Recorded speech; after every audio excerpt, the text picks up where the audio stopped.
Hare Krishna. S, Hare Krishna. ಎಲ್ಲರಿಗೂ ಸ್ವಾಗತ.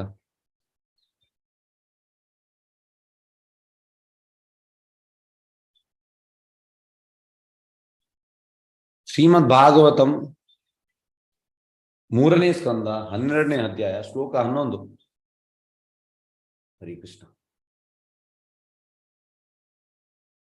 ಹೃತ್ ಇಂದ್ರಿಯಾಣಿ ಅಸೂಯೋಮ ವಾಯು ಅಗ್ನಿ ಜಲಂ ಮಹಿ ಸೂರ್ಯ ಚಂದ್ರ ತಪಾಚ ಏವ ಸ್ಥಾನಾನಿ ಅಗ್ರೆ ಕೃತಾನಿ ತೇ.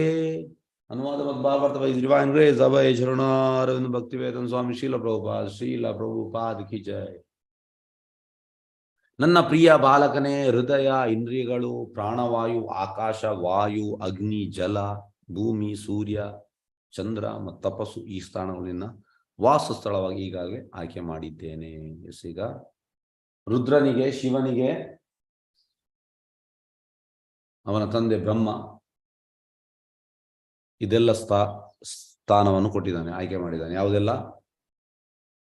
ಹೃದಯ, ಇಂದ್ರಿಯಗಳು, ಪ್ರಾಣವಾಯು, ಆಕಾಶ, ವಾಯು, ಅಗ್ನಿ, ಜಲ, ಭೂಮಿ, ಸೂರ್ಯ, ಚಂದ್ರ ಮತ್ತು ತಪಸ್ಸು ಇದರೆಲ್ಲ ರುದ್ರ ಇದ್ದಾನೆ ಅಂತ. ಎಸ್, ಇದನ್ನು ನಾವು ಈಗ ಪ್ರಭುಪಾದ್ ಇದನ್ನು ಭಾವಾರ್ಥದಲ್ಲಿ ಎಕ್ಸ್ಪ್ಲೇನ್ ಮಾಡ್ತಾರೆ. ಅದನ್ನು ನೋಡುವ ಯಾವ ರೀತಿ ಎಕ್ಸ್ಪ್ಲೇನ್ ಮಾಡ್ತಾರೆ ಅಂತ. ಎಸ್, ಭಾವಾರ್ಥ ನಿನ್ನೆ ನಾನು ಹೇಳಿದ ಹಾಗೆ ಕಾಮಯೇಶ, ಕ್ರೋಧೇಶ, ರಜೋಗುಣ ಸಮುದ್ಭವ ಅದನ್ನು ಇಲ್ಲಿ ಪ್ರಭುಪಾದಲ್ಲಿ ಎಕ್ಸ್ಪ್ಲೇನ್ ಮಾಡಿದ್ದಾರೆ. ಸ್ಟಾರ್ಟಿಂಗ್ ಎಸ್, ಬ್ರಹ್ಮನ ಕ್ರೋಧದ ಪರಿಣಾಮವಾಗಿ ಹುಬ್ಬುಗಳ ಮಧ್ಯದಿಂದ ರುದ್ರನು ಹುಟ್ಟಿದನು. ಬ್ರಹ್ಮನಿಗೆ ಕೋಪ ಬಂದ ಕಾರಣ ಶಿವನ ಜನ್ಮವಾಯಿತು. ಹಾಗೆ ಹುಬ್ಬುಗಳ ಮಧ್ಯೆ ಹುಟ್ಟುವಂತ. ಈಗ ನೋಡಿ, ಈ ಇವರು ಮಾಯಾವಾದಿಗಳಲ್ಲ, ಇವರನ್ನು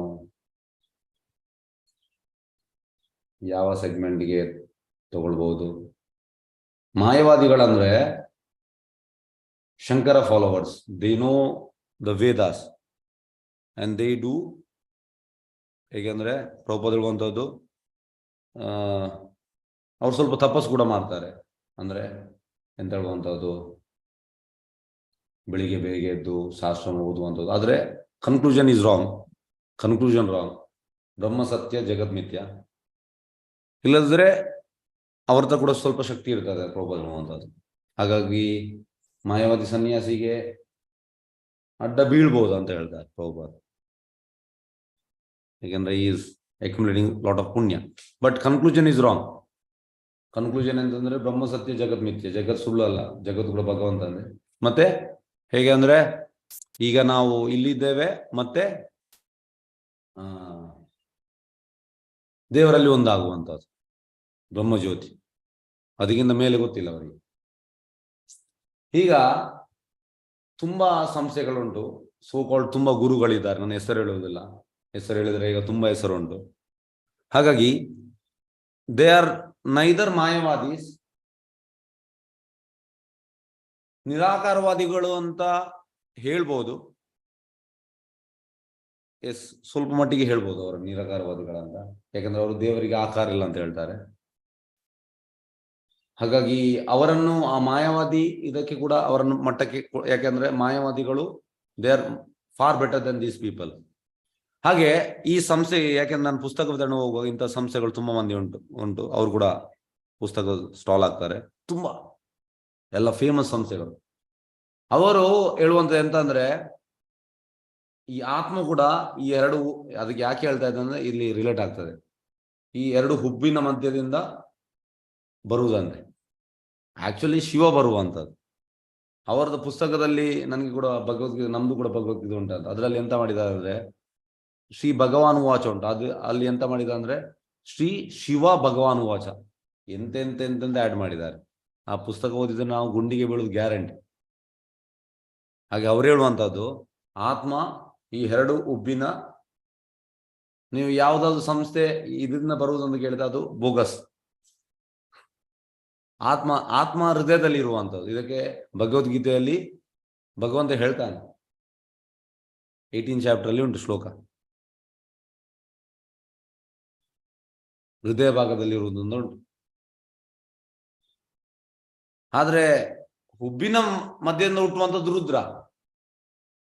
ಆತ್ಮ ಅಲ್ಲ, ಆತ್ಮ ಅಲ್ಲಿ ಬರುವುದಲ್ಲ, ಆತ್ಮ ಹೃದಯದಲ್ಲಿ ಎಲ್ಲಿ ಪರಮಾತ್ಮ ಇದನ್ನು ಅಲ್ಲೇ ಇರುವಂಥದ್ದು. ಹಾಗೆ ಬ್ರಹ್ಮನ ಕ್ರೋಧದ ಪರಿಣಾಮವಾಗಿ ಹುಬ್ಬುಗಳ ಮಧ್ಯದಿಂದ ರುದ್ರನು ಹುಟ್ಟಿದನು.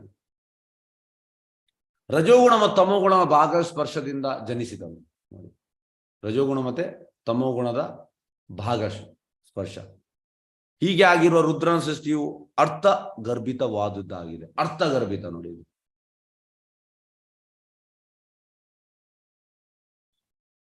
ಭಗವದ್ಗೀತೆಯಲ್ಲಿ 3.37 ರುದ್ರ ತತ್ವವು ವರ್ಣಿತವಾಗಿದೆ. ಅಲ್ಲಿ ಹೇಗೆ ಅಂದ್ರೆ ಕಾಮೇಶ ಕ್ರೋಧೇಶ ರಜೋಗುಣ ಸಮುದ್ಭವ ಮಹಾಶಾಣ ಮಹಾಪಾಪ ಇದೇನ ವೈರಿನ ಅಂದ್ರೆ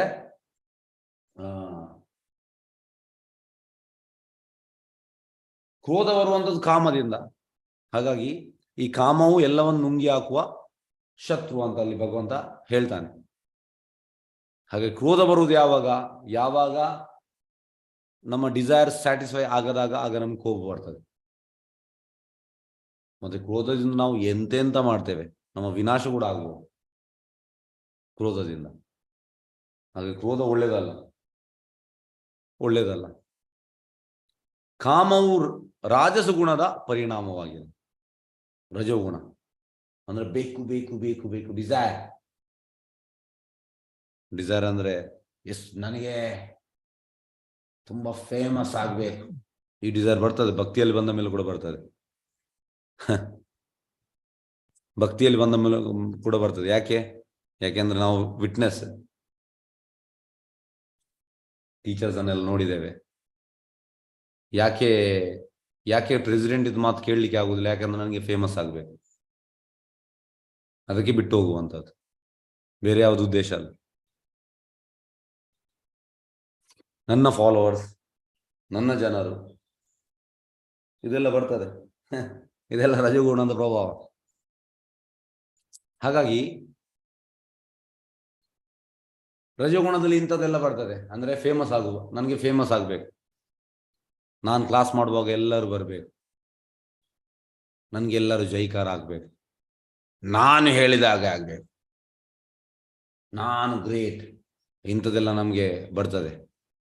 ಥಿಂಕಿಂಗ್ಸ್ ಎಲ್ಲ ಬರ್ತದೆ. ಇದಕ್ಕೆ ಉಪಾಯ ಕೂಡ ಉಂಟು, ಇದನ್ನು ಹೋಗಲಾಳಿಗೆ. ಫಸ್ಟ್ ಆಫ್ ಆಲ್ ಎಂತ ಅಂದ್ರೆ ನೋಡಿ, ನಾವು ಯಾರ್ದಾದ್ರೂ ಒಬ್ಬರದ್ದು ಕೇಳಬೇಕು. ಯಾವಾಗ ಒಬ್ಬ ಯಾರ್ದು ಕೂಡ ಕೇಳುವುದಿಲ್ಲ, ಅವನನ್ನು ಏನು ಮಾಡ್ಲಿಕ್ಕೆ ಆಗುದಿಲ್ಲ, ಅವನಿಗೆ ಉಪಾಯ ಇಲ್ಲ. ಈಗ ಒಬ್ಬ ವ್ಯಕ್ತಿಗೆ ಇಂಥದ್ದು ಬರುವಂಥದ್ದು ಸಹಜ, ಆದ್ರೆ ಅಟ್ಲೀಸ್ಟ್ ಒಬ್ಬನ ಮಾತು ಕೇಳಬೇಕು, ಅವನಿಗೆ ಡೈರೆಕ್ಷನ್ ಮಾಡ್ಬೇಕು. ಈಗ ಎಂತಾಗಿದೆ ಅಂದ್ರೆ ಜನರು ಯಾರ್ದು ಮಾತು ಕೇಳಲಿಕ್ಕೆ ರೆಡಿ ಇಲ್ಲ. ಯಾಕೆ? ನಾನು ಸರಿ, ಒಳಗಿಂದ ಅದು ಎಂತ ಇಂಟ್ಯೂಷನ್ ಕೊಡ್ತಾ ಇರ್ತದೆ. ಎಸ್, ನಾನು ಸರಿ, ನಾನು ಸರಿ, ನಾನು ಸರಿ, ನಾನು ಸರಿ, ನಾನು ಸರಿ, ನಾನು ಸರಿ. ಅವರಿಗೆ ನನ್ನ ಮೇಲೆ ಅಸೂಯೆ, ನನ್ನ ಪ್ರೀಚಿಂಗ್ ನಾನು ಪ್ರೋಗ್ರೆಸ್ ಆಗುವಾಗ ನನಗೆ ಅವರಿಗೆಲ್ಲ ನನ್ನ ಮೇಲೆ ಅಸೂಯೆ ಬರ್ತಾ ಉಂಟು. ನಾನು ಸರಿ, ನಾನು ಸರಿ, ನಾನು ಸರಿ, ಇದು ಒಳಗಿಂದ ನಮಗೆ ಕೊಡ್ತಾ ಬರ್ತದೆ. ಅಟ್ಲೀಸ್ಟ್ ಒಬ್ಬನ್ನು ಮಾತು ಕೇಳಿದ್ರೆ ಆಗ ಅವನನ್ನು ಬಚಾವ್ ಮಾಡ್ಬೋದು. ಸೊಲ್ಯೂಷನ್ ಉಂಟು ಅದಕ್ಕೆ. ಸೊಲ್ಯೂಷನ್ ಎಂತ? ಹಂಬಲಿ ಇಮಿಡಿಯೇಟ್ಲಿ ಆ ಸರ್ವಿಸ್ ಅವನಿಗೆ ತೆಗಿಬೇಕು, ಆ ಸರ್ವಿಸ್ ಕೊಡಬಾರ್ದು ಅವನಿಗೆ. ಯಾವ ಸೇವೆಯಿಂದ ಅವನಿಗೆ ಈ ರೀತಿ ಬರ್ತಾ ಉಂಟು ಆ ಸೇವೆಯನ್ನು ಕಟ್ ಮಾಡಬೇಕು. ಸೊಲ್ಯೂಷನ್ ಆ ಸೇವೆ ಕಟ್ ಮಾಡಿ ಬೇರೆ ಸೇವೆ, ನಮ್ರರಾಗುವಂತ ಸೇವೆ ಕೊಡಬೇಕು. ನಮ್ರರಾಗುವ ಟೆಂಪಲ್ ತುಂಬಾ ಸೇವೆ ಉಂಟು. ಆ ಸೇವೆಯನ್ನು ಅಟ್ಲೀಸ್ಟ್ 6 months ಮಾಡ್ಬೇಕಂತ. At least 6 months. ಇದು ಎಂತ ಹೇಳುವುದು, ನಮ್ಮ ಟೆಂಪಲ್ ಅಲ್ಲಿ ಇನ್ಸ್ಟ್ರಕ್ಷನ್. ತುಂಬಾ ಮಂದಿಗೆ ಈ ರೀತಿ ಆಗಿದೆ. ಹಾಗಾಗಿ ಆಗುವಾಗ ಇದನ್ನು ಕೊಡುವಂಥದ್ದು. ಅದನ್ನು ಕೊಡುವಾಗ ಆ 6 months ಅಲ್ಲಿ ಅವ ಟೋಟಲ್ ನಮ್ರರಾಗ್ತಾನೆ, ಮತ್ತೆ ಆ ಸೇವೆ ಕೊಡುವಂಥದ್ದು. ಆಗ ಬರುವುದಿಲ್ಲ ಅದು ವಾಪಸ್. ಆಗ ವಾಪಸ್ ಬಂದ್ರೆ ವಾಪಸ್ ಅದೇ ಸೊಲ್ಯೂಷನ್. ಅದಕ್ಕೆ ಸುನಾದ ಪಿಸು ನೀಚೇನ ತರೋರ ಪಿಸೈಸುನ ಅಮಾನಿನ ಮಾನದೇನ ಕೀರ್ತನೀಯ ಸದಾ ಚೇತನ ಕೊಟ್ಟಿದ್ದಾರೆ. ಪ್ರೊಸೆಸ್ ಅವ್ರ ಶ್ಲೋಕದಲ್ಲಿ ಹೇಳಿದ್ದಾರೆ. ಹಾಗೆ ತುಂಬಾ ಡೇಂಜರಸ್ ಇದು. ತುಂಬಾ ಡೇಂಜರಸ್. ಹೇಗೆಂದ್ರೆ ಒಳಗಿಂದ ಇಂಟ್ಯೂಷನ್ ಮಾಡೋದು ಇದು ಎಂತಂದ್ರೆ, ನಾನು ಸರಿ ಇದ್ದೇನೆ, ನಾನು ಸರಿ ಇದ್ದೇನೆ, ನನ್ನ ಪ್ರೀಚಿಂಗ್ ಅವನಿಗೆ ಅಸೂಯೆ ಆಗ್ತಾ ಉಂಟು, ನಾನು ಸರಿ ಇದ್ದೇನೆ, ಇದು ಒಳಗಿಂದ ನಮ್ಗೆ ಹೇಳ್ತಾ ಬರುವಂತದ್ದು. ಆಕ್ಚುಲಿ ನಾವು ಸರಿ ಇಲ್ಲ, ಆದ್ರೆ ನಮ್ಮ ಅಹಂಕಾರ ನಮ್ಮನ್ನು ಬಿಡುವುದಿಲ್ಲ. ನಮ್ಮ ಎಂತಂದ್ರೆ ನೋಡಿ, ಈ ಇದರಲ್ಲಿ ಯಾವುದರಲ್ಲಿ ಬೈಬಲ್ ಅಲ್ಲಿ ಕೂಡ ಉಂಟು ಪ್ರಭುಪಾದ ಹೇಳುವಂತದ್ದು, meek and humbleness is the doorway for kingdom of God. ಇದು ಪ್ರಭುಪಾದ ಹೇಳ್ತಾರೆ. This is there in Bible also, meek and humbleness ಅಂದ್ರೆ ನಮ್ರತೆ. ನಮ್ರತೆ ಆಗದೆ ನಮ್ಗೆ ಭಗವಂತನ ಕಿಂಗ್ಡಮ್ಗೆ ಹೋಗ್ಲಿಕ್ಕೆ ಆಗುವುದಿಲ್ಲ. ಇದರ ವಿಷಯದಲ್ಲಿ ಯಾರೇ ದೊಡ್ಡವರು ಎಷ್ಟೇ ಚರ್ಚೆ ಮಾಡಲಿ, ಇದು ವಿಷಯ ಹೀಗೆ. ಒಂದು ವೇಳೆ ನಮ್ರರಾದ್ರೆ ಅವರು ಕೇಳ್ತಾರೆ, ಯಾರ ಮಾತು ಕೂಡ ಕೇಳ್ತಾರೆ. ಎಸ್, ಅಹಂಕಾರ ಬಂದ ಮೇಲೆ ಜನರು ಕೇಳುವುದಿಲ್ಲ ಹೆಚ್ಚಿನವರು, ಯಾಕೆಂದ್ರೆ ಅವ್ರು ನಮ್ರರಿಲ್ಲ, ಆ ಕ್ವಾಲಿಟಿ ನಮ್ರತೆ ಇಲ್ಲ ಅವರ ಹತ್ರ. ನಮ್ರತೆ ಇಲ್ಲದೆ ನಮ್ಗೆ ಭಕ್ತಿ ಮಾಡಲಿಕ್ಕೆ ಇಲ್ಲ, ನಮ್ಗೆ ಪ್ರೋಗ್ರೆಸ್ ಆಗುವುದಿಲ್ಲ.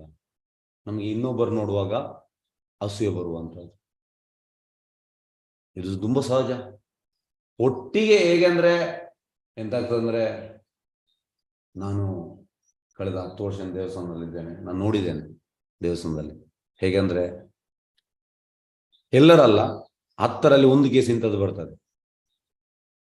ಇನ್ನೊಬ್ಬನಿಗೆ ಜಾಸ್ತಿ ಇದು ಮಾಡುವಾಗ ಒಳಗಿಂದ ಹೊಟ್ಟೆ ಕಿಚ್ಚು ಬರುವಂತಹದ್ದು. ಭಕ್ತಿಯಲ್ಲಿ ಅದು ಬರಬಾರ್ದು. ಅವರನ್ನು ನೋಡಿದ್ರೆ ಆಗುವುದಿಲ್ಲ, ಇನ್ನೊಬ್ಬರಿಗೆ ಇದು ಎಂತ ಹೇಳುವಂಥದ್ದು ಸನ್ಮಾನ, ಇನ್ನೊಬ್ಬರಿಗೆ ಇದು ಮಾಡುವಾಗ ನಮ್ಗೆ ಬರುವಂತಹದ್ದು, ಇದೆಲ್ಲ ಒಳ್ಳೇದಲ್ಲ, ಒಳ್ಳೇದಲ್ಲ. ಇದೆಲ್ಲ ಇದ್ರೆ ನಾವು ಭಕ್ತಿಯಲ್ಲಿ ನಮ್ದು ಏನು ಪ್ರೋಗ್ರೆಸ್ ಆಗ್ಲಿಲ್ಲ ಅಂತ ಅರ್ಥ. ಏನು ಆಗ್ಲಿಲ್ಲ. ನಾವು ಎಂತಂದ್ರೆ ಇನ್ನು ನಮ್ಗೆ ತುಂಬಾ ನಾವು ಕಲೀಲಿಕ್ಕೆ ಉಂಟು, ತುಂಬಾ ಉಂಟು ನಮ್ಗೆ ಕಲೀಲಿಕ್ಕೆ ಇದೆಲ್ಲ ಇದ್ರೆ. ಹಾಗಾಗಿ ಇದೆಲ್ಲ ರಜೋಗುಣದ ಪ್ರಭಾವ.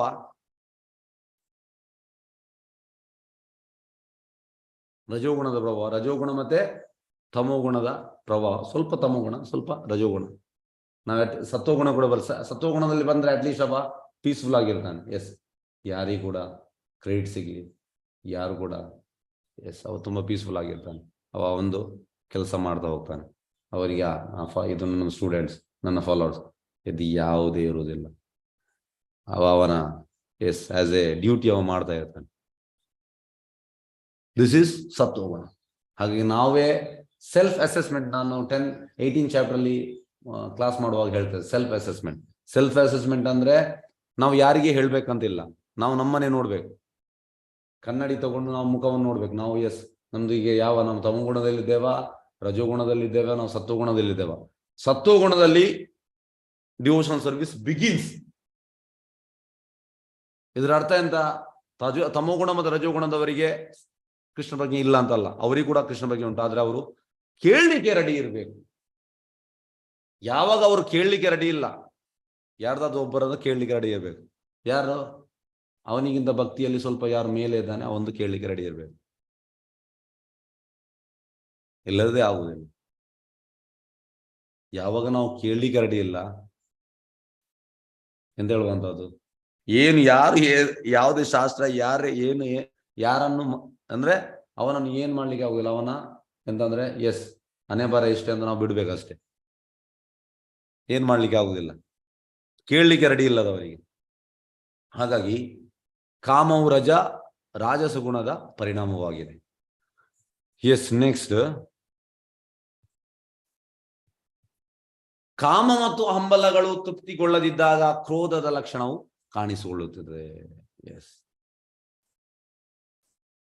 ಅನ್ಸ್ಯಾಟಿಸ್ಫೈಡ್, ಹ್ಯಾಂಕರಿಂಗ್ ಅಂದ್ರೆ ಬೇಕು ಬೇಕು ಬೇಕು ಬೇಕು ಬೇಕು, ಮಣಿ ಮಣಿ ಮಣಿ ಸ್ವೀಟರ್ ದನ್ ಹನಿ. ಹಾಗಾಗಿ ನಾವು ಹೇಗೆ ಅಂದ್ರೆ ಡಿಸೈರ್ಗಳು, ಇಚ್ಛೆಗಳು,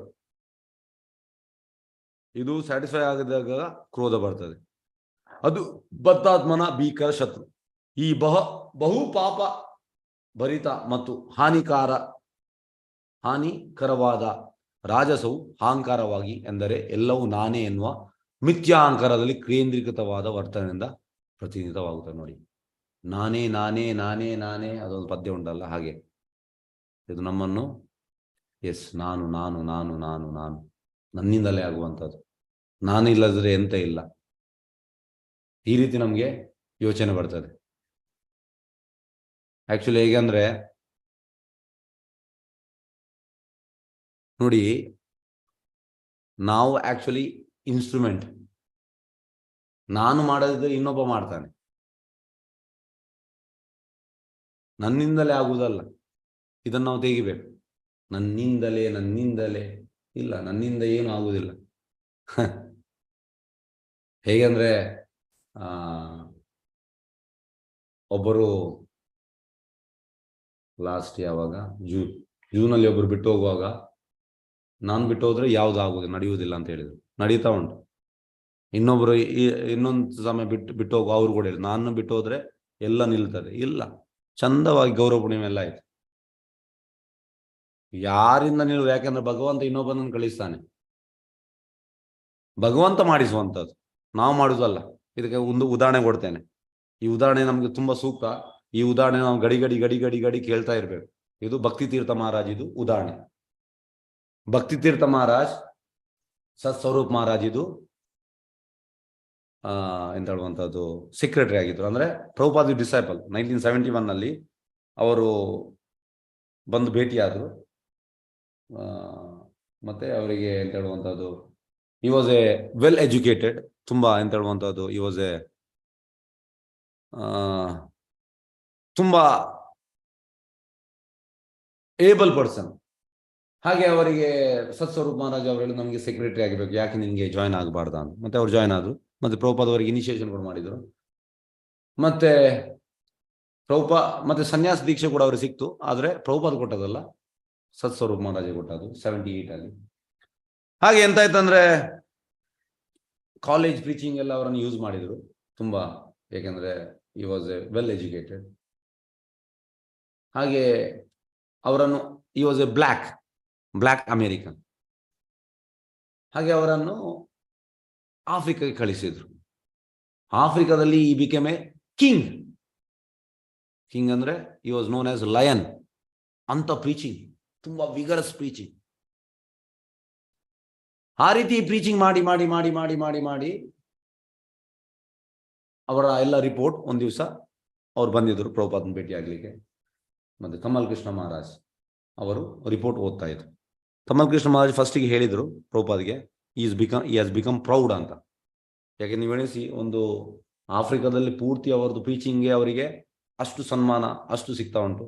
ಹಾಗಾಗಿ ಸ್ವಲ್ಪ ಅವರಿಗೆ ನಾನು ನನ್ನಿಂದ ಮಾಡುವುದು ಇದೆಲ್ಲ ಬಂತು. he was a ಬ್ರಹ್ಮಚಾರಿ ಆಗ, he was not ಸನ್ಯಾಸಿ. ಹಾಗೆ ಕರೆದ್ರು. ಪ್ರಭುಪಾದ್ ಎಂತ ಮಾಡಿದ ಅಂದ್ರೆ, ಪ್ರಭುಪಾದಿಗೆ ಗೊತ್ತುಂಟು ಯಾರನ್ನು ಯಾವ ರೀತಿ ಬೆಂಡ್ ಮಾಡ್ಬೇಕಂತ ಗೊತ್ತುಂಟು. ನೋಡಿ, ಈ ಎಕ್ಸಾಂಪಲ್ ತುಂಬಾ ಸೂಕ್ತ. ಯಾಕೆಂದ್ರೆ ನಮ್ಗೆ ಕೂಡ ಈ ಜಂಬ ಬರ್ತದೆ ಸ್ವಲ್ಪ ಪ್ರೀಚಿಂಗ್ ಮಾಡಿ. ಹಾಗೆ ಅವರು ಎದುರು ತಮ್ಮ ಯಾರು ಭಕ್ತಿ ತೀರ್ಥ ಮಹಾರಾಜ್, ಪ್ರಭುಪಾದ್ ಇಲ್ಲಿ ಎದುರು, ಈ ಸೈಡಲ್ಲಿ ತಮ್ಮಲ್ ಕೃಷ್ಣ ಮಹಾರಾಜ್ ಇದ್ರು. ತಮ್ಮಲ್ ಕೃಷ್ಣ ಮಹಾರಾಜ್ ಅವರ ರಿಪೋರ್ಟ್ ಅನ್ನು ಓದಲಿಕ್ಕೆ ಸ್ಟಾರ್ಟ್ ಮಾಡಿದ್ರು. ಅಷ್ಟು ಅಚೀವ್ಮೆಂಟ್ ಮಾಡಿದ್ರು ಆಫ್ರಿಕಾದಲ್ಲಿ. ಹಾಗೆ ಓದ್ತಾ ಇರುವಾಗ ಪ್ರಭುಪಾದ್ ಓದುವಾಗಲೇ ಎದ್ರು ಹೇಳುವಂಥದ್ದು ಇನ್ಸಲ್ಟ್. ಒಬ್ಬನನ್ನು ಕರೆದು ಎದುರು ಕೂತ್ಕೊಳ್ಳಿಕ್ಕೆ ಹೇಳಿ ಅಲ್ಲಿ ಎದ್ದೇಳುವಂಥದ್ದು ಅದು ಅವಮಾನ. ಆದ್ರೆ ಪ್ರಭುಪಾದ್ ಅದು ಮಾಡುವುದಕ್ಕೆ ಅದಕ್ಕೆ ಉದ್ದೇಶ ಉಂಟು. ಹಾಗೆ ಓದ್ಲಿಕ್ಕೆ ಸ್ಟಾರ್ಟ್ ಮಾಡಿದ್ರು. ಓದುವಾಗ ಪ್ರಭುಪಾದ್ ಮೇಲೆ ಮೇಲೆ ಸೀಲಿಂಗ್ ಅನ್ನು ನೋಡ್ತಾ ಇದ್ದಾರೆ, ಗೋಡೆಯನ್ನೆಲ್ಲ ನೋಡ್ತಾ ಇದ್ದಾರೆ. ಅಂದ್ರೆ ನನಗೆ ಇದು ಯಾವುದು ಎಂತ ಹೇಳುವಂಥದ್ದು ಲಘವಿಲ್ಲ, ಆ ರೀತಿ ನೋಡ್ತಾ ಇದ್ದಾರೆ ಪ್ರಭುಪಾದ್. ಈ ರೀತಿ ನೋಡ್ತಾ ಇದ್ದಾರೆ. ಮತ್ತೆ ಎಲ್ಲ ಓದಿ ಆಯ್ತು. ಓದಿ ಆದ ಮೇಲೆ ಪ್ರಭುಪಾದ್ ಅವರನ್ನು ನೋಡಿದ್ರು. You are not the doer, ನೀನು ಮಾಡುವುದಲ್ಲ. Doer is Krishna is the doer. ಅದನ್ನು ಅವರು ಸೀರಿಯಸ್ ಆಗಿ ತಗೊಂಡ್ರು. ಅವ್ರು ಹೇಳ್ತಾರೆ, that is my turning point. Prabhupada instruction ನೋಡಿ. ಅದಕ್ಕೆ ಹೇಳುವಂತ ನಾವು ಯಾರ್ದಾದ್ರೂ ಒಬ್ಬರದು ಕೇಳ್ಬೇಕಂತೆ. ನಾವು ಕೇಳದಿದ್ರೆ ನಮ್ಮನ್ನು ಯಾರು ಏನು ಮಾಡ್ಲಿಕ್ಕೆ ಆಗುದಿಲ್ಲ. ಯಾರು ಏನು ಮಾಡ್ಲಿಕ್ಕೆ ಆಗುದಿಲ್ಲ. ನಾವು ಯಾರ್ದಾದ್ರೂ ಒಬ್ಬರದು ಕೇಳ್ಬೇಕು. ಅಲ್ಲಿ ನೋಡಿ ಮತ್ತೆ ಅವರು was a one of the best sannyasis, best preacher. ಯಾಕೆಂದ್ರೆ ಪ್ರಭುಪಾದ ಮಾತನ್ನು ಕೇಳಿದ್ರು. ಅವರು ಹೇಳಿದ್ರು you are not the doer, ಜೋರಾಗಿ ಹೇಳಿದ್ರು ಪ್ರಭುಪಾದ. ಹಾಗಾಗಿ ನಾವು ಕೂಡ ಎಷ್ಟೋ ಸಲ ಟೀಚಿಂಗ್ ಮಾಡುವಾಗ ನಮಗೆ ಬರ್ತದೆ ಐ ಆಮ್ ದ ಡೂವರ್ ಅಂತ. We are not the doer. ಇದನ್ನು ಈ ಎಕ್ಸಾಂಪಲ್ ನಾವು ಗಡಿ ಗಡಿ ಗಡಿ ಗಡಿ ಗಡಿ ಗಡಿ ಗಡಿ ನಾವು ಬರತೋಗೊಳ್ಳಿ ಇದು ವಿಚಾರದಲ್ಲಿ. ಯಾಕಂದ್ರೆ ನಮ್ಗೆ ಈಗಲ್ಲದ್ರೆ ಮುಂದೆ ಆದ್ರೂ ಈ ರೀತಿ ಭಾವನೆ ಬರ್ಬೋದು. ನಾನು ಮಾಡುವಂಥದ್ದು ಇದು ಎಂತ ಹೇಳುವಂಥದ್ದು ಇಲ್ಲಿ ನಾನೇ ಎನ್ನುವ ಮಿಥ್ಯ ಅಹಂಕಾರ ಅಂತ ಇದು ಪ್ರಭುಪಾದ ಕರೆಕ್ಟ್ ಆಗಿ ಹೇಳಿದ್ದಾರೆ. ಫಾಲ್ಸ್ ಈಗೋ. ಅಹಂಕಾರ ಇಸ್ ಓಕೆ. ಅಹಂಕಾರ ಅಂದ್ರೆ ವಿಚ್ ರೈಟ್ ಅಹಂಕಾರ. ಹೇಗೆ ಅಂದ್ರೆ ಹನುಮಾನ್ ತೋರಿಸಿದ, ಲಂಕೆಯನ್ನು ಸುಟ್ಟು ಭಸ್ಮ ಮಾಡಿದ ರಾಮನಿಗೋಸ್ಕರ. That is okay. That ahankara is okay. That ahankara is as a service for Rama. That ahankara is okay. ಅದು ಅಹಂಕಾರ ಓಕೆ. ರಾಮನ ಸರ್ವಿಸ್ಗೋಸ್ಕರ ಮಾಡಿದದು. ಆದ್ರೆ ಮಿಥ್ಯ ಅಹಂಕಾರ, ತಪ್ಪು ಅಹಂಕಾರ, ನಾನೇ, ಅದು ಒಳ್ಳೇದಲ್ಲ. ಅದು ಒಳ್ಳೇದಲ್ಲ. ಹಾಗಾಗಿ ವರ್ತನೆಯಿಂದ ಪ್ರತಿನಿಧಿತವಾಗುತ್ತದೆ. ಸಂಪೂರ್ಣವಾಗಿ ಭೌತ ಪ್ರಕೃತಿಯ ಹಿಡಿತದಲ್ಲಿರುವ ಬದ್ಧಾತ್ಮನ ಅಂತ ಮಿಥ್ಯಾಂಕರದ ವರ್ತನೆಯನ್ನು ಭಗವದ್ಗೀತೆಯಲ್ಲಿ ಅವಿವೇಕಿತನವೆಂದು ವರ್ಣಿಸಲಾಗಿದೆ. ನೋಡಿ ಭಗವದ್ಗೀತೆಯಲ್ಲಿ ಇದನ್ನು ಹೇಳಿದ್ದಾರೆ. ಅವಿವೇಕಿತನ, ಮಿಥ್ಯಾಂಕರ ಒಳ್ಳೆಯದಲ್ಲ. ನಮ್ಮ ನಾಶ ಕ್ರೋಧ ಹೃದಯದಲ್ಲಿ ಉತ್ಪತ್ತಿಯಾಗುತ್ತದೆ. ಅಲ್ಲಿರುವ ರುದ್ರತತ್ವವು ಅಭಿವ್ಯಕ್ತಿಯೇ ಮಿಥ್ಯಾಂಕರ ವರ್ತನೆಯಾಗಿದೆ. ಹೃದಯದಲ್ಲಿ ಬರ್ತದೆ, ಉತ್ಪತ್ತಿ ಆಗ್ತದೆ. ಇದಕ್ಕೆ ಯಾವುದು ರುದ್ರತತ್ವ ಅಂತ. ಇದು ಹೃದಯದಲ್ಲಿ ಬೆಳೆದ ಕ್ರೋಧವು ಮುಂದೆ ಕಣ್ಣುಗಳು, ಕೈಗಳು, ಕಾಲುಗಳು ಮುಂತಾದ ವಿವಿಧ ಇಂದ್ರಿಯಗಳ ಮೂಲಕ ವ್ಯಕ್ತವಾಗ್ತದೆ. ಕಣ್ಣಿನಲ್ಲಿ ಫುಲ್ ಸಿಟ್ಟು ಬಂದಾಗ ಹೇಗಿರ್ತದೆ, ರೆಡ್ ಆಗ್ತದೆ. ಕೈಯಲ್ಲಿ ನಾವು ಎಂತಾದ್ರು ಯಾರಿಗಾದ್ರು ಹೊಡಿತೇವೆ, ಕಾಲಿನಿಂದ ತೊಳಿತೇವೆ ಕೋಪ ಬರುವಾಗ. ಮನುಷ್ಯನು ಕೋಪಗೊಂಡಾಗ ಕೋಪವನ್ನು ಕೆಂಪಾದ ಕಣ್ಣುಗಳಿಂದ ವ್ಯಕ್ತ ಮಾಡುತ್ತಾನೆ ನೋಡಿ. ಮತ್ತೆ ಕೆಲವೊಮ್ಮೆ ಮುಷ್ಟಿಯಿಂದ ಗುದ್ದುವುದು ಕೋಪ ಬಂದಾಗ, ಕಾಲುಗಳಿಂದ ಒದೆಯುವುದು ಮೂಲಕ ತೋರಿಸ್ತಾನೆ. ಇದೆಲ್ಲ ರುದ್ರತತ್ವ ಅಂತೆ.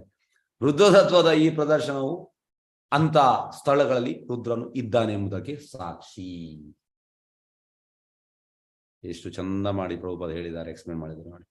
ಮನುಷ್ಯನು ಕೋಪಗೊಂಡಾಗ ವೇಗವಾಗಿ ಉಸಿರಾಡುತ್ತಾನೆ, ಈ ರೀತಿ ಮಾಡ್ತಾನೆ, ಉಸಿರಾಡ್ತಾನೆ. ಉಸಿರಾಡದ ಕ್ರಿಯೆಗಳಲ್ಲಿ ಅಥವಾ ಪ್ರಾಣವಾಯುವಿನಲ್ಲಿ ರುದ್ರನು ಹಾಗೆ ಪ್ರತಿನಿಧಿಸುತ್ತಾನೆ. ಅದರಲ್ಲಿ ಕೂಡ ಇದ್ದಾನೆ ರುದ್ರ. ಆಕಾಶವು ದಟ್ಟ ಮೋಡಗಳಿಂದ ಮುಚ್ಚಿ ಕೋಪದಿಂದ ಗುಡುಗ ತೊಡಗಿದಾಗ, ಅಂದ್ರೆ ಈ ಥಂಡರ್ ಬರ್ತದೆ, ಗುಡುಗು, ಅದು ಕೂಡ ಯಾರು ರುದ್ರತತ್ವ ಅಂತ. ಬಹುರಭಸದಿಂದ ಗಾಳಿ ಬೀಸಿದಾಗ ರುದ್ರತತ್ವವು ವ್ಯಕ್ತವಾಗ್ತದೆ, ಫಾಸ್ಟ್ ಆಗಿ ಗಾಳಿ ಬೀಸುವಂಥದ್ದು. ಅದರಂತೆ ಸಾಗರ ಜಲ ವಾಯುವಿನಿಂದ ರೊಚ್ಚಿಗೆದ್ದಾಗ ಅದು ರುದ್ರನ ವಿಷಿನ್ನ ಲಕ್ಷಣದಂತೆ ತೋರುತ್ತದೆ. ಸಾಗರದಲ್ಲಿ ಕೂಡ ಸಾಮಾನ್ಯ ಮನುಷ್ಯನಿಗೆ ಅದು ಭಯಂಕರವಾಗಿರುತ್ತದೆ. ಬೆಂಕಿಯು ಪ್ರಜ್ವಲಿಸಿದಾಗ ಕೂಡ ರುದ್ರನ ಸಾನ್ನಿಧ್ಯವನ್ನು ಅನುಭವಿಸುವಾಗ, ತುಂಬ ಪ್ರಜ್ವಲಿಸುವಾಗ. ಭೂಮಿಯ ಮೇಲೆ ಮಹಾ ಪ್ರವಾಹ ಬಂದಾಗಲೂ ಇದು ರುದ್ರನ ಪ್ರಾತಿನಿಧ್ಯವೆಂದು ತಿಳಿಯಬಹುದು. ಎಸ್, ರುದ್ರಾಂಶವನ್ನು ಪ್ರತಿನಿಧಿಸುವ ಅನೇಕ ಭೂಜೀವಿಗಳಿವೆ. ಹಾವು, ಹುಲಿ ಮತ್ತು ಸಿಂಹಗಳು ಸದಾ ರುದ್ರನ ಪ್ರತಿನಿಧಿಗಳಾದ ನೋಡಿ. ಹಾವು ಸಿಟ್ಟು ಬರ್ತದೆ ಇದಕ್ಕೆ, ಇದೆಲ್ಲ ರುದ್ರನ ಪ್ರತಿನಿಧಿ. ಕೆಲವು ಸಲ ಸೂರ್ಯನ ಅತಿ ತಾಪದಿಂದ ಬೇಗೆ ಹೊಡೆದ ಪ್ರಕರಣಗಳಾಗಿರುತ್ತದೆ, ಅದರಿಂದ ಕೂಡ ಜನರು ಸಾಯ್ತಾರೆ. ಚಂದ್ರನು ಉತ್ಪತ್ತಿ ಮಾಡಿದ ಅತಿ ಶೈತ್ಯದಿಂದಾಗಿ ಕುಸಿದ ಬೀಳುವ ಪ್ರಕರಣಗಳು ಇವೆ. ತುಂಬಾ ಸಿವಿಯರ್ ಕೋಲ್ಡ್ ಆಗು ಕೂಡ. ಹೇಗೆಂದ್ರೆ 12th ಕ್ಯಾಂಟೋದಲ್ಲಿ ಈ ವಿಷಯ ಬರ್ತದೆ. ಯಾವುದು, ತುಂಬಾ ಕಲಿಯುಗದ ಎಂಡಲ್ಲಿ ತುಂಬಾ ಹೀಟ್ ಬಂದು ಜನರು ಸಾಯ್ತಾರಂತೆ, ತುಂಬಾ ಕೋಲ್ಡ್ ಬಂದು ಜನರು ಸಾಯ್ತಾರಂತೆ. ಈ ರೀತಿಯೆಲ್ಲ ಉಂಟು. ತಪಸ್ಸಿನ ಪ್ರಭಾವದಿಂದ ಶಕ್ತಿಗಳಿಸಿದ ಅನೇಕ ಋಷಿಗಳಿದ್ದಾರೆ. ಅನೇಕ ಯೋಗಿಗಳು, ದಾರ್ಶನಿಕರು ಮತ್ತು ವಿರಾಗಿಗಳು ರುದ್ರತತ್ವಗಳಾದ ಕೋಪದ ಮತ್ತು ರಾಜಸ್ಗಳ ಪ್ರಭಾವದ ಅಡಿಯಲ್ಲಿ ಸಂಪಾದಿತ ಶಕ್ತಿಯನ್ನು ಪ್ರದರ್ಶಿಸುತ್ತಾರೆ. ತುಂಬಾ ಯೋಗಿ ದಾರ್ಶನಿಕರೆಲ್ಲ ಕೋಪದಿಂದ ಇದ್ದಾರೆ. ಈಗ ಮಹಾಯೋಗಿ ದುರ್ವಾಸರು ಈ ರುದ್ರತತ್ವದ ಪ್ರಭಾವದಿಂದ ಮಹಾರಾಜ ಅಂಬರೀಷರೊಡನೆ ಜಗಳ ತೆಗೆದರು. ಕೋಪದಿಂದ ಅವರು ಇಲ್ಲ ಮಾಡಿದ್ರು, ಜಗಳ ಮಾಡಿದ್ರು. ಮತ್ತೆ ಮಹಾರಾಜ ಪರೀಕ್ಷೆಯನ್ನು ಶಪಿಸುವ ಮೂಲಕ ಒಬ್ಬ ಬ್ರಾಹ್ಮಣ ಬಾಲಕ ಅಂದ್ರೆ ಶೃಂಗಿ, ಅದು ಕೂಡ ರುದ್ರತತ್ವ. ದೇವೋತ್ತಮ ಪರಮೇಶ್ವರನ ಭಕ್ತಿ ಸೇವೆಯಲ್ಲಿ ತೊಡಗಿದ ವ್ಯಕ್ತಿಗಳು ರುದ್ರತತ್ವವನ್ನು ಪ್ರದರ್ಶಿಸಿದಾಗ ಆ ಕೋಪಗೊಂಡ ವ್ಯಕ್ತಿ ಉನ್ನತ ಸ್ಥಾನದ ತುದಿಯಿಂದ ಕೆಳಗೆ ಬೀಳುತ್ತಾರೆ. ನೋಡಿ, ನಾವು ಎಷ್ಟೇ ಉನ್ನತ ಕೋಪಗೊಂಡಾಗ ನಾವು ಕೆಳಗೆ ಬೀಳ್ತೇವಂತೆ. ಇದು ಕೆಳಗಂಡಂತೆ ಸಮರ್ಥಿತವಾಗಿದೆ. ಏ ಅನ್ಯೇರ ಅರವಿಂದಾಕ್ಷ ವಿಮುಕ್ತ ಮಾನಿನಾಸ್ ತ್ವಯಿ ಅಸ್ತ ಭವಾತ್ ಅವಿಶುದ್ಧ ಬುದ್ಧಯ ಆರುಹ್ಯ ಕೃಚ್ಯೇನ ಪರಂ ಪದಂ ತತ ಪತಂತಿ ಅದೋ ಅನಾದೃತ ಯುಸ್ಮಾತ್ ಅಂಗ್ರಾಯ. ಭಾಗವತಂ 10ನೇ ಸ್ಕಂದ 2ನೇ ಅಧ್ಯಾಯ 32ನೇ ಶ್ಲೋಕ. ತಾನು ಪರಮ ಪುರುಷನೊಡನೆ ಐಕ್ಯಗೊಳ್ಳುವನೆಂಬ ಮಿಥ್ಯ ಮತ್ತು ವಿಚಾರಹೀನ ಸಾಧನೆ ನಿರಾಕಾರವಾದ ಶೋಚನೀಯ ಪತನಕ್ಕೆ ಕಾರಣ. ದೇವರಲ್ಲಿ ಒಂದಾಗುವ ಎಂತ ಹೇಳುವಂಥದ್ದು ಇಚ್ಛೆ, ಎಲ್ಲ ನಿರಾಕಾರವಾದಿಗಳಿಗೆ ಅದೇ ಇಚ್ಛೆ, ನಾನು ದೇವರಲ್ಲಿ ಒಂದಾಗುವ ಸಾಯುಜ್ಯ ಮೋಕ್ಷ, ಇದು ಪತನ ಅಂತೆ. ಈ ಶ್ಲೋಕ 12. ಮನ್ಯು ಮನೋ ಮಹೀನಶ ಮಹಾಶಿವ ಋತಧ್ವಜ ಉಗ್ರರೇತ ಭವಕಾಲ ವಾಮದೇವ ಧೃತ.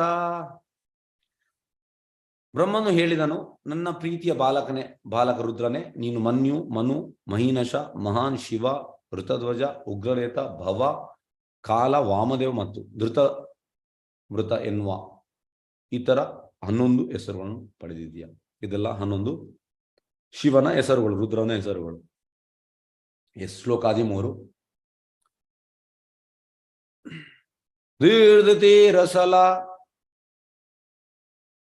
ಉಮಾಚ ನಿಯುತ್ ಸರ್ಪಿ ಇಲಾ ಅಂಬಿಕಾ ಹಿರಾವತಿ ಸ್ವದಾ ದೀಕ್ಷಾ ರುದ್ರಾಣ್ಯ ರುದ್ರತೆ ಸ್ತ್ರೀಯ. ಹೇ ರುದ್ರನೇ, ರುದ್ರಾಣಿಯರೆಂದು ಕರೆಯಲಾಗುವ ಈ ಹೆಸರುಗಳಿರುವ ಧೃತಿ, ರಸಲ, ಉಮಾ, ನಿಯತ್, ಸರ್ಪಿ, ಇಲಾ, ಅಂಬಿಕಾ, ಇರಾವತಿ, ಸ್ವದಾ ಮತ್ತು ದೀಕ್ಷೆ ಎಂಬ 11 ಜನ ಪತ್ನಿಯರು ಕೂಡ ನಿನಗಿದ್ದಾರೆ. ಇದು 11 ಅವನ ಹೆಂಡತಿಯರು, ರುದ್ರನ ಹೆಂಡತಿಯರು. ಶ್ಲೋಕ 14. ಗೃಹಾಣ ಏತಾನಿ ನಾಮಾನಿ ಸ್ಥಾನಾನಿ ಚ ಸಯೋಷನ ಏಬಿ ಸೃಜ ಪ್ರಜಾ ಭವಿ ಪ್ರಜಾನಾಂ ಅಸಿ ಯತ್ಪತಿ. ಅನುವಾದ ಮತ್ತು ಭಾವಾರ್ಥ ಸ್ವಾಮಿ ಶಿಲ್ಪ್ರಭುಪಾದ್ಜಿ. ನನ್ನ ಪ್ರಿಯ ಬಾಲಕನೇ, ಈಗ ನಿನಗಾಗಿ ಮತ್ತು ನಿನ್ನ ವಿವಿಧ ಪತ್ನಿಯರಿಗಾಗಿ ಗೊತ್ತುಪಡಿಸಿದ ಹೆಸರುಗಳು ಮತ್ತು ಸ್ಥಾನಗಳನ್ನು ಸ್ವೀಕರಿಸು. ನೀನು ಈಗ ಜೀವಿಗಳ ಒಡೆಯರಲ್ಲಿ ಒಬ್ಬನಾಗಿರುವೆ, ಆದ್ದರಿಂದ ಬಹಳ ಪ್ರಮಾಣದ ಪ್ರಜಾಸಂಖ್ಯೆಯನ್ನು ಹೆಚ್ಚಿಸಬಹುದು. ಈಗ ಅವನಿಗೆ ಪ್ರಜಾಸಂಖ್ಯೆಯನ್ನು ಹೆಚ್ಚಿಸುವ ಜವಾಬ್ದಾರಿ ಕೊಡ್ತಾನೆ. ಈಗ ಭಾವಾರ್ಥಕ್ಕೆ ನೋಡುವ. ಭಾವಾರ್ಥ: ಬ್ರಹ್ಮನು ರುದ್ರನ ತಂದೆಯಾಗಿ ತನ್ನ ಮಗನಿಗೆ ಪತ್ನಿಯರನ್ನು, ವಾಸಸ್ಥಳಗಳನ್ನು, ಅವನ ಹೆಸರುಗಳನ್ನು ಕೂಡ ಆಯ್ಕೆ ಮಾಡಿದ. ತಂದೆಯ ಕೆಲಸ ಅಂತೆ ಪತ್ನಿಯರನ್ನು ಹುಡುಗಿ ಕೊಡುವಂಥದ್ದು ಮತ್ತೆ ವಾಸಸ್ಥಳ. ತಂದೆಯು ಇಟ್ಟ ಹೆಸರನ್ನು ಹಾಗೂ ತಂದೆ ಕೊಟ್ಟ ಆಸ್ತಿಯನ್ನು ಅಂಗೀಕರಿಸುವಂತೆ ತಂದೆಯು ಆರಿಸಿದ ಪತ್ನಿಯನ್ನು ಸ್ವೀಕರಿಸಬೇಕಾದು ಸಹಜವಾಗಿದೆ. ಈಗ ಉಲ್ಟಾ ಕಲಿಯುಗ. ತಂದೆಯು ಆರಿಸಿದ ಪತ್ನಿಯನ್ನು ಯಾರು ಸೆಲೆಕ್ಟ್ ಮಾಡುವುದಿಲ್ಲ, ಅವರ ಓನ್. ಆದ್ರೆ ತಂದೆಯು ಆರಿಸಿದ ಪತ್ನಿ ಅಂತೆ, ತಂದೆಯು ಇಟ್ಟ ಹೆಸರು ಮತ್ತೆ ತಂದೆ ಕೊಟ್ಟ ಆಸ್ತಿ. ಹೀಗೇಗಂದ್ರೆ ತಂದೆ ಇಟ್ಟ ಹೆಸರು ಕೂಡ ಬೇಡ. ಫಸ್ಟ್ ಆಫ್ ಆಲ್ ತಂದೆ ಆಸ್ತಿ ಬೇಕು, ತಂದೆ ಆರಿಸಿದ ಪತ್ನಿ ಕೂಡ ಬೇಡ. ಹೇಗೆಂದ್ರೆ ಪ್ರಭುಪಾದ ಹೇಳುವಂಥದ್ದು, ಈಗ ಹುಡುಗನ ಸೈಡ್ನವರು ಹುಡುಗಿಯನ್ನು ಹುಡುಕೊಂಡು ಹೋಗ್ತಾರೆ. ಅವರಿಗೆ ಸೀತೆ ತರ ಯಾರು ಹುಡುಗಿ ಬೇಕು ಮನೆಗೆ. ಹಾಗೆ ಹೆಂಡತಿ ಸೈಡ್ ಅವರು ಈ ಹೆಣ್ಣಿನ ಕಡೆಯವರು ಗಂಡನ್ನು ಹೋಗ್ತಾರೆ. ಅವರಿಗೆ ರಾಮನಾಗೆ ಹುಡುಗ ಬೇಕು ಮನೆ, ಅಂದ್ರೆ ಅಳಿಯಾಗಿ ಬರಲಿ. ರೂಪದ ಹೇಳುವಂಥದ್ದು ಐದರ್ ಈಗ ಗಂಡು ಮತ್ತೆ ಹೆಣ್ಣು, ಗಂಡಿಗೆ ರಾಮನ ಕ್ವಾಲಿಟಿ ಇಲ್ಲ, ಹೆಣ್ಣಿಗೆ ಸೀತನ ಕ್ವಾಲಿಟಿ ಇಲ್ಲ. ಆದ್ರೆ ಅವರಿಗೆ ಎಂತ, ಹೆಣ್ಣಿಗೆ ರಾಮನಂತ ಹುಡುಗ ಬೇಕು, ಗಂಡಿಗೆ ಸೀತೆ ಅಂತ ಹುಡುಗಿ ಬೇಕು. ಇದು ಕಲಿಯುಗದ ಡಿಗ್ರೇಡೇಷನ್. ಇದಕ್ಕೆ ಕಾರಣ ಯಾರು? ಇದಕ್ಕೆ ತಂದೆ ತಾಯಿಯರು. ಮಕ್ಕಳು ಇದಲ್ಲ, ಯಾಕಂದ್ರೆ ಆ ರೀತಿ ಬೆಳೆಸಲಿಲ್ಲ.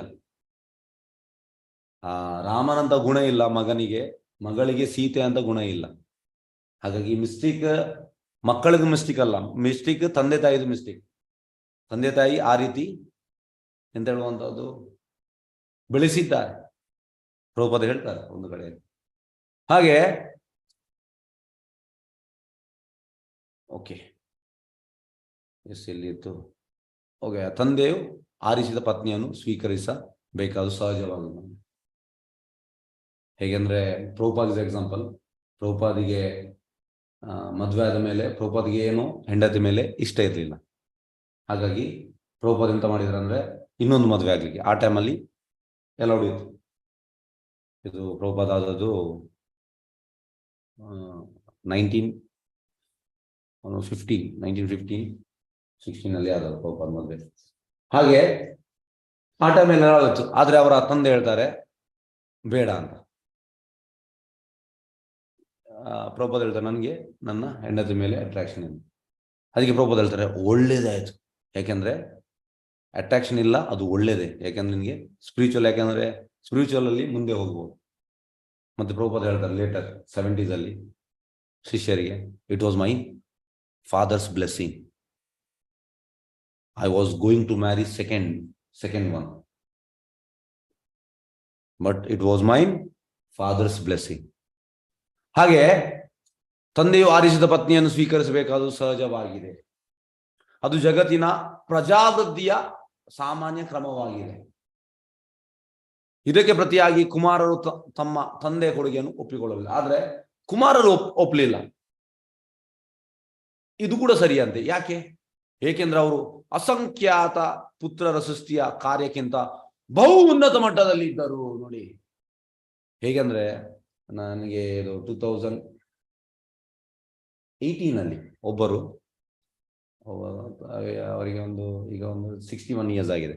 ಅವ್ರು ಹೇಳುವಂಥದ್ದು ಎಂತ ನೋಡಿ, ನಾವು ಪೊಲಿಟಿಕ್ಸ್ ಅಲ್ಲಿ ಇಲ್ಲ, ಅದು ಕೂಡ ಅವ್ರು ಹೇಳುವಂಥದ್ದು, ಯೋಗಿಯನ್ನು CM ಮಾಡಿದ್ರು, ಇದು ತಪ್ಪ ಅಂತ ಅವ್ರು ಹೇಳುವಂಥದ್ದು. ನನಗೆ ಯಾಕೆ ಸರ್, ಯಾಕೆ ರೀತಿ ಹೇಳ್ತಿದ್ದೀರಿ?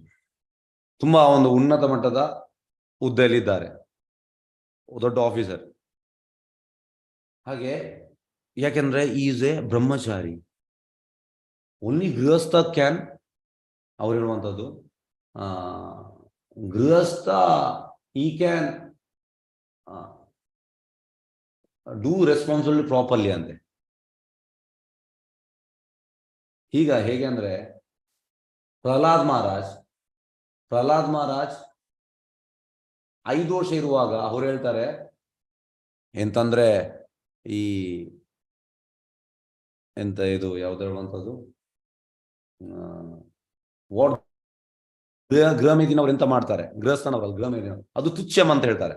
ಅಲ್ಲಿ ಪ್ರಭುಪಾದ ಹೇಳ್ತಾರೆ how this small boy without experiencing this how you could understand, how you, because ಈ ಶಬ್ದ ಪ್ರಮಾಣ he heard from Narada Muni when he was in Kayadhu ಹೊಟ್ಟೆಯಲ್ಲಿ ಇರುವಾಗ ಕೇಳಿದಾನೆ.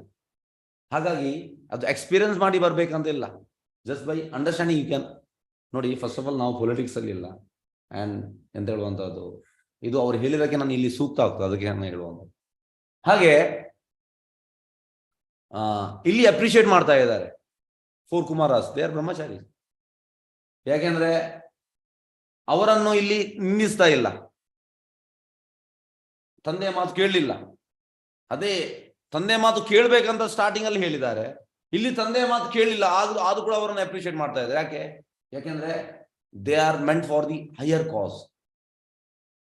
ನೋಡಿ ನೆಕ್ಸ್ಟ್ ಬರ್ತದೆ ಸೆಂಟೆನ್ಸ್, ಉನ್ನತ ಉದ್ದೇಶಗಳಿಗಾಗಿ ಮಗನು ತಂದೆ ಆಜ್ಞೆಯನ್ನು ನಿರಾಕರಿಸುವಂತೆ ಪ್ರಜಾಸಂಖ್ಯೆ ಹೆಚ್ಚಿದಲ್ಲಿ ಉನ್ನತ ಕಾರಣಗಳಾಗಿ ತನ್ನ ಪುತ್ರವನ್ನು ಪೋಷಿಸಲು ತಂದೆಯು ತಿರಸ್ಕರಿಸಬಹುದು. ಹಾಗಾಗಿ the person who is in Krishna consciousness, Krishna ಪ್ರಜ್ಞೆಯಲ್ಲಿ ಯಾರಿದ್ದಾನೆ ಮತ್ತೆ ಅವನ ಹೈಯರ್ ಕ್ಲಾಸ್ ಅಂತ ಅಂದ್ರೆ serving Krishna, then he can reject his so called father ಅಂದ್ರೆ ಅವನು ಹುಟ್ಟಿಸಿದ ಫಾದರ್ ಅನ್ನು ಆದ್ರೆ ಅವ ಆ ರೀತಿ ಮಾಡುವುದಿಲ್ಲ, ಆದ್ರೆ he can reject,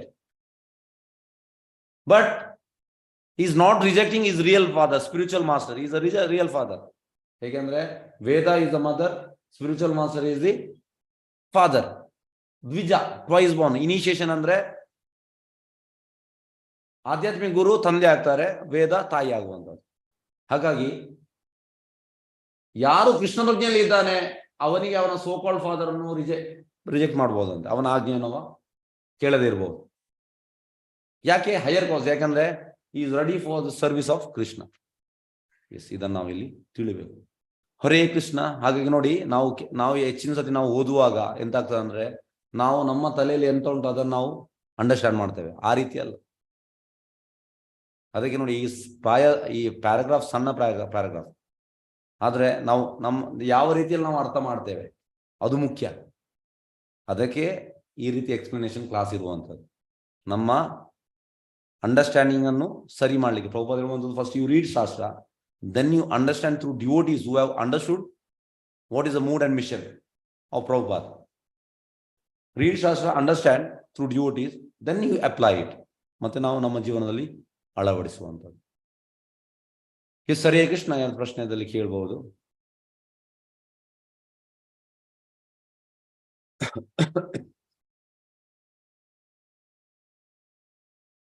ಪ್ರಶ್ನೆ ಉಂಟಾ?